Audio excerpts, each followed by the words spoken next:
Hello, good morning, students. Today in 12th class physics, we are continuing our discussion on photoelectric emission. तो photoelectric emission में last class में जो लिया था उसका एक short revision अभी हम लोग ले रहे हैं photoelectric emission. इसमें we had studied that light is made up of packets of energy which are termed as photons. हम लोगों ने बोला लाइट जो है this is made up of energy packets और quanta which are called photons and energy of the photons is given by H by lambda, है ना. Detail में प्रॉपर्टीज बच्चों अभी हम पहले डिस्कस कर चुके हैं. तो फोटॉन्स के की जो एनर्जी है that depends on the wavelength. तो momentum of the photons this is given by H by lambda. तो इसमें अभी हम लोगों ने बोला था कि ये जो लाइट के पार्टिकल्स हैं उनका एक कैरेक्टरिस्टिक रहेगा पार्टिकल्स का मोमेंटम, और मोमेंटम फोटॉन्स का कितना हो रहा है ये एक वेव कैरेक्टरिस्टिक के ऊपर डिपेंड करता है. हम लोगों ने इसमें ये बोला कि अगर लाइट पार्टिकल्स के फॉर्म में या फोटॉन्स के फॉर्म में ट्रैवल कर रही है या एनर्जी पैकेट्स के फॉर्म में ट्रैवल कर रही है, तो अगर इसका पार्टिकल नेचर है तो पार्टिकल नेचर है मतलब मोमेंटम होगा. और मोमेंटम कैलकुलेट करने के लिए जो फीचर जो कैरेक्टरिस्टिक अभी हम लोग यूज कर रहे हैं वो वेव नेचर के ऊपर डिपेंड करता है. तो अभी हम लोगों ने बोला किसी एक पर्टिकुलर टाइप ऑफ लाइट अगर आपने फिक्स कर ली then we say that all the photons will be having same energy and same momentum. अब इसमें अभी हम लोगों ने ये बताया था when light of sufficiently small wavelength, light of sufficiently small wavelength, small wavelength का मतलब ये है बच्चों lambda को अगर आप डिक्रीज करोगे तो क्या होगा, energy of the striking photons will increase. lambda को कम करने से एनर्जी ऑफ द फोटॉन्स वो बढ़ जाएगा. अब हम लोगों ने इसमें ये बोला कि if you consider a metal surface, तो मेटल सरफेस में there are large number of free electrons, बहुत सारे नंबर ऑफ फ्री इलेक्ट्रॉन्स हैं. These free electrons are free to move inside the surface. ये अंदर तो घूम सकते हैं लेकिन बाहर नहीं निकल सकते. क्यों नहीं निकल सकते? क्योंकि इसमें जैसे ही कोई इलेक्ट्रॉन बाहर निकलेगा तो ये इलेक्ट्रॉन की डेफिशिएंसी के कारण, इलेक्ट्रॉन की कमी के कारण ये पॉजिटिव चार्ज एक्वायर कर लेगा और ये वापस इसकी तरफ अट्रैक्ट हो जाएगा. So we say that as soon as an electron leaves the metal surface the electron is pulled back by the metal due to attractive forces. So we say that some minimum amount of energy is required, some energy is required to remove the metal surface, to remove the electron from the metal surface. तो हम लोग इसमें एक definition ली थी work function. तो work function क्या है बच्चों? Work function is the minimum amount of energy required, the minimum amount of energy required to remove an electron from the metal surface. ये बच्चों मेटल की प्रॉपर्टी, जिस मेटल से इलेक्ट्रॉन निकालना उसके ऊपर डिपेंड करेगा, है ना. तो अब हम लोगों ने इसमें ये बोला और उसकी कंडीशंस के ऊपर डिपेंड करेगा जिस सरफेस से अभी हम लोग मेटल्स इलेक्ट्रॉन्स निकाल रहे हैं. तो अब हम लोगों ने क्या बोला कि इलेक्ट्रॉन को निकालने के लिए some minimum amount of energy is required, some energy is required and the minimum amount of energy which can remove an electron from the metal surface. आप इसमें से इलेक्ट्रॉन अगर निकालने की कोशिश करें तो कितनी मिनिमम एनर्जी लगेगी इलेक्ट्रॉन को निकालने के लिए, उसको बच्चों अभी हम लोग वर्क फंक्शन बोलते हैं. तो अब हम लोगों को पता चल गया वर्क फंक्शन क्या है. So now we are knowing about the work function. It is what the minimum amount of energy required to remove an electron from the metal surface. अब इसके बाद अब हम लोग आते हैं फोटो इलेक्ट्रिक एमिशन पर. इसमें भी अभी हम लोगों ने कुछ केसेस डिस्कस किए थे. हम लोगों ने इसमें ये बताया था कि इलेक्ट्रॉन्स को निकालने के अलग अलग पॉसिबल तरीके हैं. अलग अलग पॉसिबल तरीके क्या हैं? आप मेटल सरफेस को हीट कर दो. मेटल सरफेस को अगर आप हीट करोगे तो उसमें इलेक्ट्रॉन्स एनर्जी अब्सॉर्ब करके there are chances that electrons after receiving the heat energy may acquire sufficient amount of energy to get ejected from the metal surface. वो इतनी एनर्जी ले लें कि वो मेटल सरफेस से रिमूव हो जाए. तो ये थर्म आयनिक एमिशन कहलाता है ना। ये पहला अभी हम लोगों ने जो पढ़ा था वो थर्म आयनिक एमिशन, मतलब इसमें जो एनर्जी अभी हम लोग देते हैं to remove the electron from the metal surface is provided in the form of heat. फिर उसके बाद दूसरा टाइप अभी हम लोगों ने पढ़ा था बच्चों, फील्ड एमिशन, कि भाई आप यहां पर बहुत सारा पॉजिटिव पोटेंशियल लगा दो, a large amount of electric field is applied and large amount of electric field में directly pull the electrons from the metal surface, इसमें से इलेक्ट्रॉन्स डायरेक्टली पुल कर दे, तो ये फील्ड एमिशन कहलाता है। Field emission is due to what? It is due to the electrical energy. Electrical energy आपने provide की और उसकी वजह से इलेक्ट्रिकल एनर्जी आपने in the form of large electric field apply किया। Large electric field is 10 to the power of 8 volt पर metre, 10 to the power of 6 to 10 to the power of 8 volts पर metre. फिर तीसरा इसमें अभी हम लोगों ने ये पढ़ा था फोटो इलेक्ट्रिक एमिशन, कि भाई light of sufficiently small wavelength is allowed to fall on the metal surface and electrons are ejected from it, and this process is termed as photoelectric emission। आपने स्ट्राइकिंग फोटॉन्स की energy बढ़ाई, कैसे बढ़ाई? आपने type of light change कर दी। कैसी light ले ली? तो लाइट ऐसी ली जिसका लेमडा कम है, और कम लेमडा कर लो, और भी कम लेमडा कर लो, लेमडा सफिशिएंटली स्मॉल करना है, मतलब इतना ज्यादा छोटा कर लिया कि ई बढ़ जाए। अब ई किससे बढ़ जाए ये भी अभी हमने बताया था, हम सारी चीजें बच्चों फिर से रिपीट करें because the yesterday's class was disturbed due to network, so we are taking a quick revision of yesterday's class। तो इसमें अब हम लोगों को ये पता चल गया कि ये एक मेटल सरफेस है और इसमें बहुत सारे नंबर ऑफ फ्री इलेक्ट्रॉन्स हैं, और इसमें से इलेक्ट्रॉन्स निकालने के लिए जो एनर्जी चाहिए उसको फाई बोल रहे हैं। And energy of the striking photons, energy of the striking photons, E की वैल्यू कितनी है? H by lambda. तो अब हम लोग इसमें ये कहते हैं कि if E is greater than phi, अगर ई ग्रेटर देन फाई है then only photoelectric emission may be possible। if E is greater than or equal to 5 तभी इलेक्ट्रॉन्स का एमिशन होगा। इसका रीजन बहुत सिंपल है, मैथमेटिकल। भाई अगर आपने यहां पर स्ट्राइकिंग फोटॉन्स की एनर्जी 1.5 इलेक्ट्रॉन वोल्ट ले ली और यहां से इलेक्ट्रॉन्स को निकालने के लिए सपोज 2.1 इलेक्ट्रॉन वोल्ट चाहिए, इलेक्ट्रॉन्स को इनके घर से बाहर निकालने के लिए कितनी एनर्जी चाहिए? 2.1 इलेक्ट्रॉन वोल्ट, लेकिन आप दे कितनी रहे हो? 1.5 इलेक्ट्रॉन वोल्ट। तो ये electrons will refuse to come out. क्यों? क्योंकि इनको जो एनर्जी चाहिए वो बहुत कम है। इनको जो एनर्जी चाहिए इनको जो एनर्जी चाहिए वो 2.1 इलेक्ट्रॉन वोल्ट है, और जो आप एनर्जी दे रहे हो वो बहुत कम है। So what will happen? No emission of electrons will take place, है ना। तो ये फैक्ट अब इंपॉर्टेंट है। अब इसके बाद की चीजें बच्चों अब हम और डिटेल में बताएंगे, हालांकि अभी हम कल डिस्कस कर चुके हैं। हमने इसमें ये बोला कि if E is smaller than 5, E अगर स्मॉलर देन 5 है, E क्या है? एनर्जी ऑफ स्ट्राइकिंग फोटॉन, और 5 क्या है? ये वर्क फंक्शन है।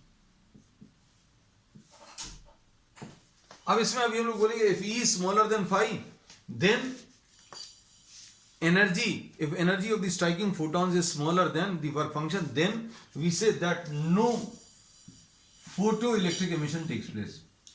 ये बहुत इंपॉर्टेंट फैक्ट है बच्चों, no photoelectric emission takes place।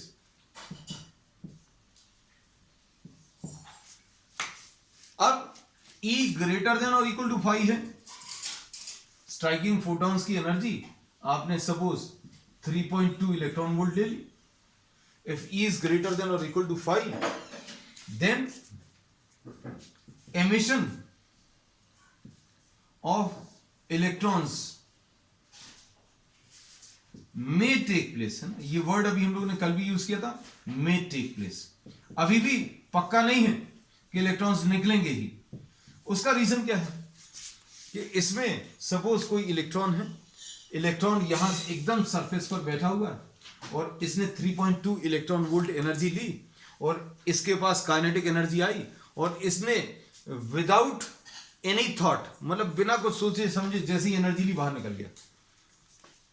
Electron सोचते समझते नहीं, जस्ट एन एग्जाम्पल है ना, सारी चीजें आपको अच्छे से क्लियर हैं। हमने बोला 3.2 electron volt energy the and an electron was sitting on the surface, was just placed on the surface and it makes optimum use of the energy. इसने एनर्जी वेस्ट नहीं की और एनर्जी रिसीव करके बाहर निकल गया, तो कोई दिक्कत नहीं है। तो हम लोग बोलेंगे इसको एनर्जी मिली 3.2 इलेक्ट्रॉन वोल्ट या ई मिली, और इसने without making any wastage, without making any collision inside, this comes out. Then this will come out with an energy which will be equal to E minus 5.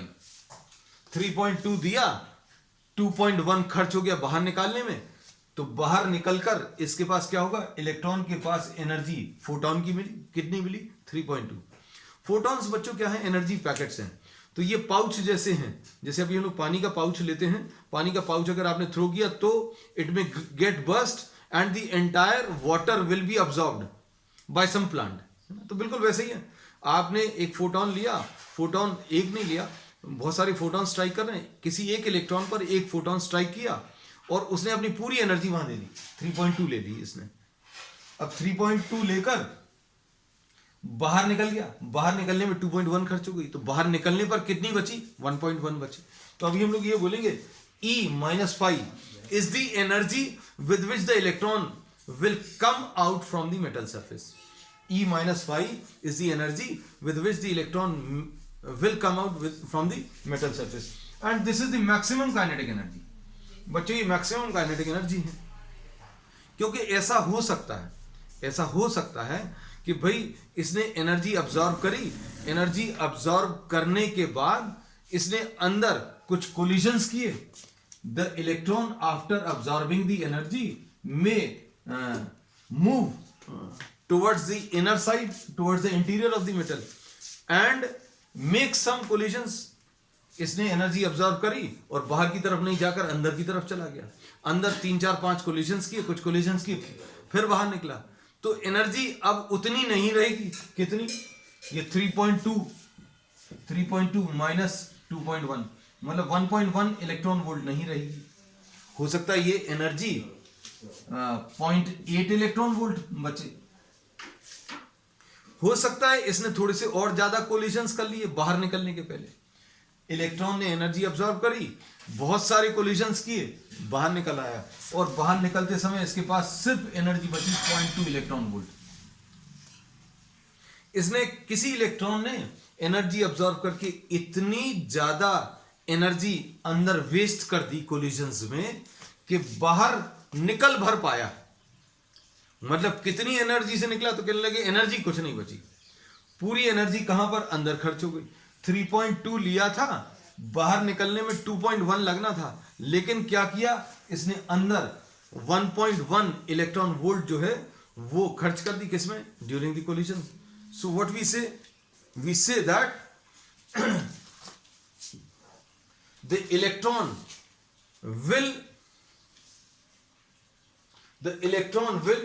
absorb the energy, make many collisions, बहुत सारे collisions करेगा और collisions करने के बाद ये सिर्फ zero kinetic energy या जीरो एनर्जी से बाहर निकलेगा। So here we say that the electron after absorbing energy from the photon makes collisions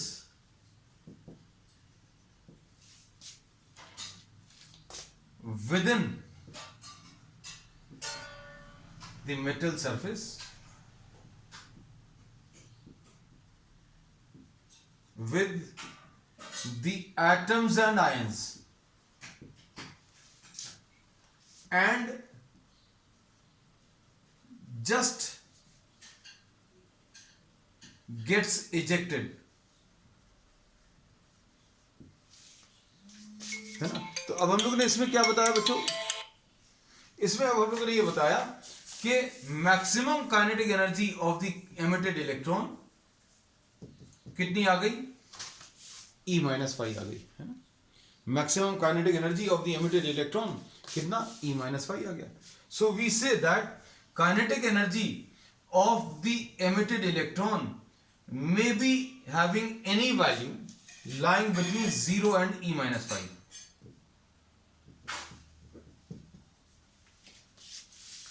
The kinetic energy of the emitted electron बच्चों ये मैक्सिमम वैल्यू है। मैक्सिमम वैल्यू कब है, जब इसने फोटोन ने इलेक्ट्रॉन को कुछ एनर्जी दी और इसने एनर्जी ऑब्जर्व करके उसका ऑप्टिमम यूज किया और बाहर निकला है without making any collision. So this is what the maximum kinetic energy of the emitted electron. Now there is another possibility that electron may fail to come out of the metal surface. कैसे भाई, इसने 3.2 electron volt ली, ये work function से ज्यादा है तो possibility है electron निकलेगा। तो कोई इलेक्ट्रॉन, किसी एक इलेक्ट्रॉन ने एनर्जी अब्सॉर्ब करने के बाद अंदर की तरफ मूव किया और इतने सारे कोलिजन्स कर लिए कि उसके पास अंदर अब एनर्जी इतनी ज्यादा उसने स्पेंड कर दी ड्यूरिंग द कोलिजन्स या वेस्ट कर दी that it does not leave the metal surface. मतलब अंदर ही अंदर कोलाइड करता रहेगा, कोलिजन्स करता रहेगा और एनर्जी कम होती जाएगी और एनर्जी 2.1 से भी कम हो जाएगी। मतलब 3.2 थी, कोलिजन हुआ 2.9 हो गई, और कोलिजन हुआ बच्चों 2.8 हो गई, और कोलिजन्स हुए तो 2.1 हो गई, और कोलिजन हुआ 1.9। अब इलेक्ट्रॉन की एनर्जी कितनी बची, 1.9, लेकिन अब बाहर निकलने के लिए कितनी चाहिए थी, 2.1। So it fails to leave the metal surface. तो जरूरी नहीं है कि अगर E ग्रेटर देन 5 हो तो इलेक्ट्रॉन बाहर निकले, है ना। तो अब हम लोगों ने इसमें ये बोल दिया था, if E is greater than और equal to 5 then emission of photo electrons may take place, है ना। तो मे वर्ड क्यों यूज किया, क्योंकि अलग अलग इलेक्ट्रॉन्स अलग अलग टाइप से बिहेव करेंगे। तो बहुत सारे फोटॉन्स स्ट्राइक कर रहे हैं बहुत सारे इलेक्ट्रॉन्स के साथ, इलेक्ट्रॉन्स और फोटॉन्स का जो इंटरेक्शन है उसमें एक्सचेंज ऑफ एनर्जी होगी। फोटॉन अपनी पूरी एनर्जी इलेक्ट्रॉन्स को देगा, कुछ इलेक्ट्रॉन्स बहुत अच्छा यूज करेंगे, जितना दिया पूरा ऑब्जॉर्व किया, बाहर निकले और मैक्सिमम काइनेटिक एनर्जी की, कुछ अंदर थोड़ी सी स्पेंडिंग कर देंगे, खर्च कर देंगे और उनकी एनर्जी E-5 से कम हो जाएगी, है ना। तो अब हम लोग किसकी बात कर रहे हैं, we are talking of the maximum kinetic energy of the emitted electron. तो maximum kinetic energy of the emitted electron बच्चों कितनी है, E-5।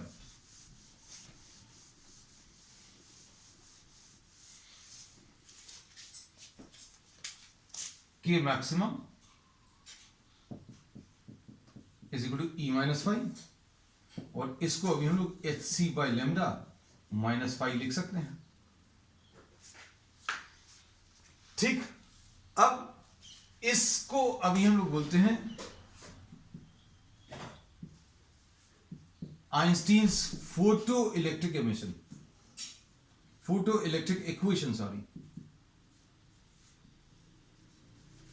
And this gives us an idea about the maximum kinetic energy of the emitted electron. अब इसमें देख सुनना बच्चों ध्यान से,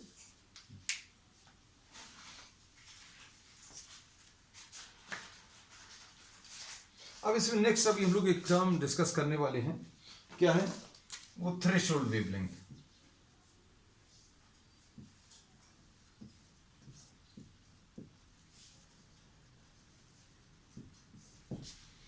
अब इसमें अभी हम लोगों ने ये बोला कि अब फोटो इलेक्ट्रिक एमिशन हो रहा है, ये निश्चित है। फोटो इलेक्ट्रिक एमिशन हो रहा है मतलब energy of the striking photons is greater than और equal to 5। Photo electric emission is taking place. अब इसमें क्या करोगे, अगर लैम्डा को डिक्रीज किया, मतलब आपने एक अलग टाइप की लाइट यूज की। लैम्डा हमारे हाथ में कैसा है कि भाई टाइप ऑफ लाइट चेंज करना पड़ेगा, किसी एक सोर्स की मदद से लैम्डा को आप कम नहीं कर सकते, आपको सोर्स चेंज करना पड़ेगा। लैम्डा को अगर आपने डिक्रीज किया तो क्या होगा, लैम्डा को अगर आप डिक्रीज करोगे तो एनर्जी ऑफ द फोटोन, हम क्लियरली लिख दे रहे हैं, ऐसा लिखा नहीं है, energy of the photon will increase हो जाएगा। और ये बच्चों अगर इंक्रीज हो गया तो क्या होगा, maximum kinetic energy of the emitted electron will increase. तो क्या क्या चीज बोली, लेमडा को अगर डिक्रीज करेंगे, लेमडा को अगर डिक्रीज करेंगे तो maximum kinetic energy of the emitted electron क्या होगा, इंक्रीज होगा।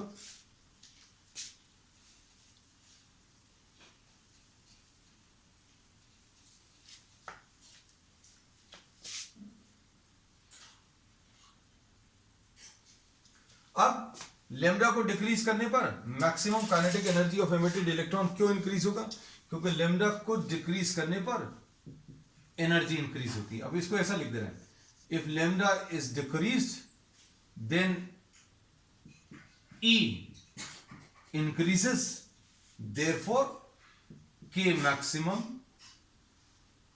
also increases।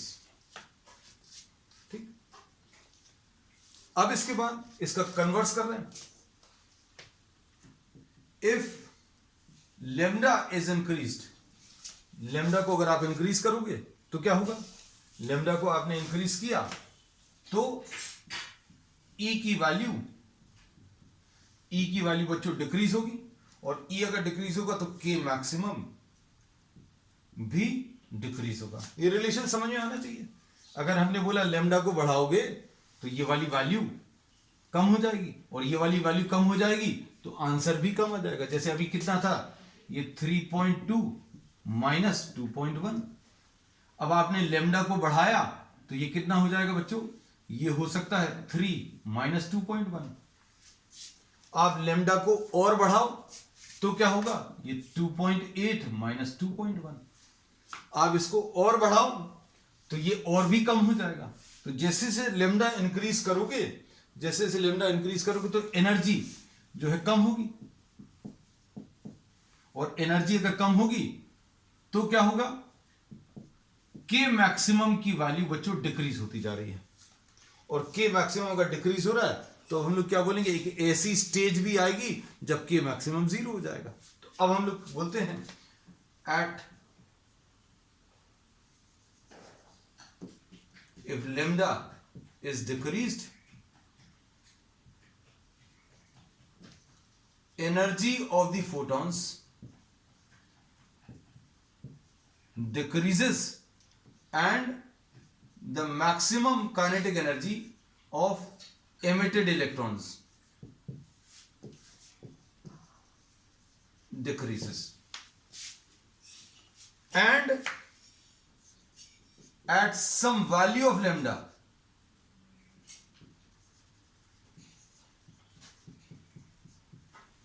at some value of lambda equal to lambda 0,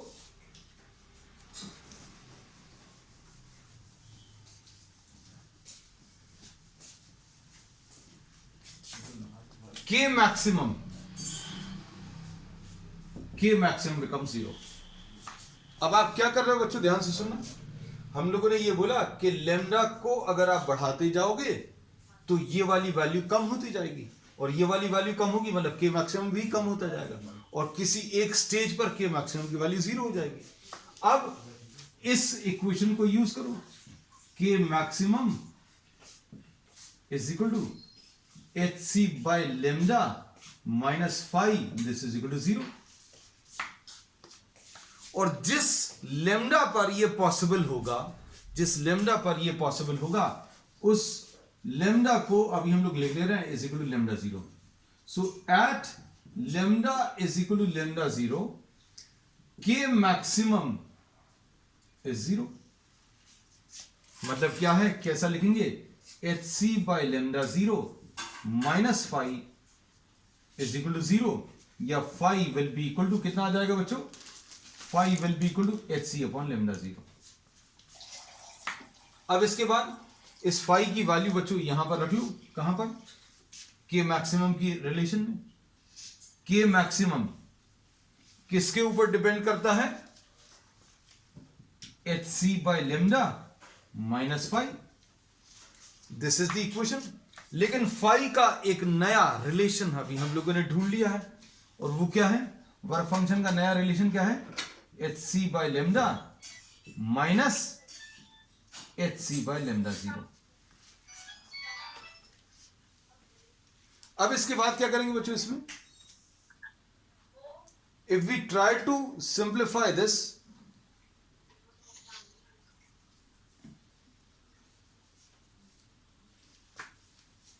देखना ध्यान से, इसमें hc कॉमन ले लें, यहां पर ये वाला पार्ट रब कर देना.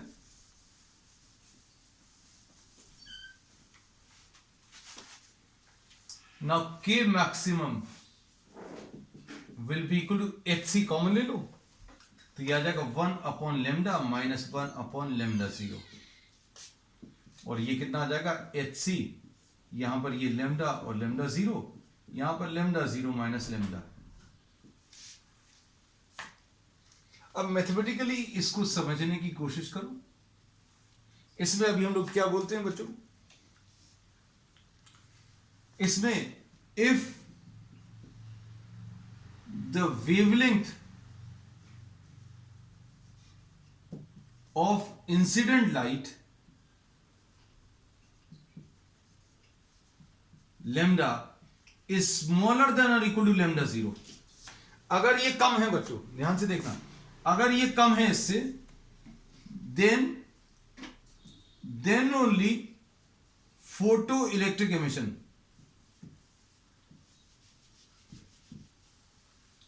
Emission is possible. लेमडा कम रहना चाहिए. किससे कम रहना चाहिए? लेमडा 0 से कम रहना चाहिए. और ये लेमडा 0 अभी हमने बोला था क्या है? लेमडा 0 वो वेवलेंथ है जिस पर maximum kinetic energy of the emitted electron 0 है. मतलब आपने क्या किया? लेमडा को अगर कम रखेंगे, किससे कम रखेंगे? लेमडा 0 से, तो मैक्सिमम काइनेटिक एनर्जी कैसी आएगी बच्चों? अगर ये कम रहेगा इससे, तो मैक्सिमम काइनेटिक एनर्जी पॉजिटिव आएगी. So we say that lambda should be smaller than lambda 0. और लेमडा अगर कम रहना तो कितना भी कम तो कर सकते हो, लेकिन ज्यादा से ज्यादा कितना करोगे? At lambda is equal to lambda 0, K maximum कितना आ जाएगा? लेमडा की वैल्यू लेमडा 0 रख लो, तो के मैक्सिमम की वैल्यू 0 आ जाएगी. और के मैक्सिमम बच्चों अगर 0 आ गया, मतलब क्या है? Electron is just ejected from the metal. और अगर लेमडा 0 से बड़ा हो गया, अब समझना अभी हम क्या बोल रहे हैं. अगर लेमडा की वैल्यू इससे बड़ी कर दें तो क्या होगा? Maximum kinetic energy of the emitted electron will become negative. और maximum kinetic energy of emitted electron negative है, मतलब मैक्सिमम काइनेटिक एनर्जी नेगेटिव नहीं हो सकती. तो if lambda is greater than lambda 0, then K maximum is negative. अगर ये बड़ा हो गया, ये छोटा हो गया, no emission of electrons takes place. तो इस लेमडा 0 को एट विच के maximum is 0 is called threshold wavelength. इसको बच्चों अभी हम लोग क्या बोलते हैं? थ्रेशोल्ड वेवलेंथ बोलते हैं. थ्रेशोल्ड वेवलेंथ का मतलब क्या है? कि अगर आपने वेवलेंथ ऑफ इंसिडेंट लाइट इस वेवलेंथ से कम रखोगे तो क्या होगा? Emission of electrons will take place. और अगर आपने ज्यादा कर दिया, लेमडा की वैल्यू ज्यादा कर दी इस वेवलेंथ से, तो क्या होगा? मैक्सिमम काइनेटिक एनर्जी नेगेटिव हो जाएगी and no emission of electrons will take place. अब ये सारी चीजें जो अभी हमने बताई हैं वेवलेंथ के टर्म्स में, वो अब हम लोग एक्सप्लेन करेंगे किसके टर्म्स में? फ्रीक्वेंसी. समझना, फिर से बिल्कुल वही कॉन्सेप्ट है, सब कुछ रिपीट भी हो जाएगा, और हमने डेफिनेशन थोड़ी सी मैथमेटिकल टाइप की ली है so that you are able to understand this well. हम लोगों ने मैक्सिमम काइनेटिक एनर्जी का जो रिलेशन लिया था वो क्या लिया था, hc बाई लेमडा माइनस 5। अब k मैक्सिमम ये कितना आ जाएगा, न्यू h माइनस 5। अब ये न्यू क्या है बच्चों, this is the frequency of incident light, जो लाइट गिर रही है मेटल सरफेस पर उसकी फ्रीक्वेंसी। अगर आप न्यू को बढ़ाओगे तो क्या होगा, के मैक्सिमम डिक्रीज होगा, सॉरी अगर न्यू बढ़ाओगे तो के मैक्सिमम इंक्रीज होगा, ये अगर इंक्रीज करोगे तो ये भी इंक्रीज होगा। एंड इसका कन्वर्स बोले, if new is decreased then k maximum also decreases, and आप और कम करते जाओ इसको, और कम करोगे तो एक स्टेज ऐसी आएगी कि k मैक्सिमम 0 हो जाएगा, मतलब इलेक्ट्रॉन सिर्फ मेटल सरफेस से बाहर ही निकल पाएगा लेकिन उसके पास कुछ एनर्जी नहीं रहेगी। And at lambda, sorry lambda निकल रहा है, nu is equal to nu 0, K maximum become 0।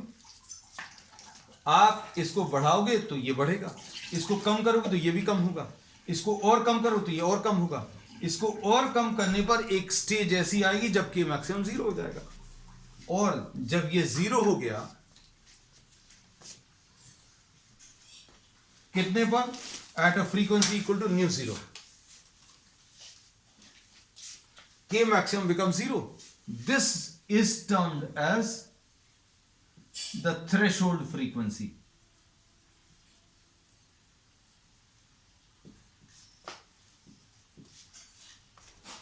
K maximum nu 0 h minus 5 is equal to 0.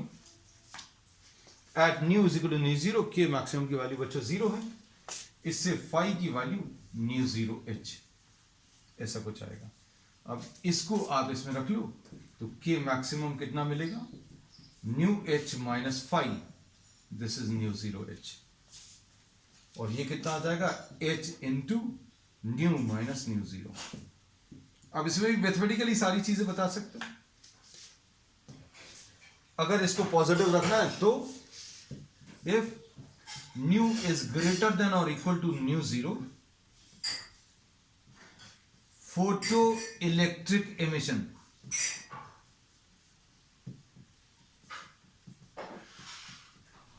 takes place। क्यों, क्योंकि के मैक्सिमम बच्चों कैसे आएगा, पॉजिटिव आएगा, और अगर आपने इसको कम कर लिया, if nu is smaller than nu 0, अगर इसको कम कर लिया तो k मैक्सिमम कैसा बन जाएगा, नेगेटिव आ जाएगा, और काइनेटिक एनर्जी बच्चों नेगेटिव हो नहीं सकती, therefore no emission of electron takes place. At this minimum frequency, minimum frequency बच्चों लेमडा तो ज्यादा रहना चाहिए है ना, लेकिन अभी हमने बोला अगर आप कम करोगे तो के मैक्सिमम कम होता जाएगा, तो minimum frequency of incident light at which emission of electron takes place is called threshold frequency।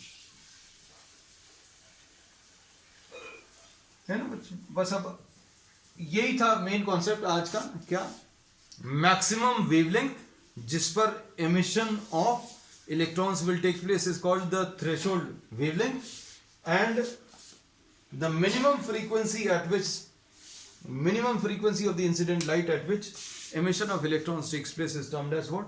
The threshold frequency. Okay, तो अब next turn पर अब हम फोटो इलेक्ट्रिक एमिशन का एक्सपेरिमेंटल स्टडी करेंगे. आज के लिए इतना ही. That's all for today.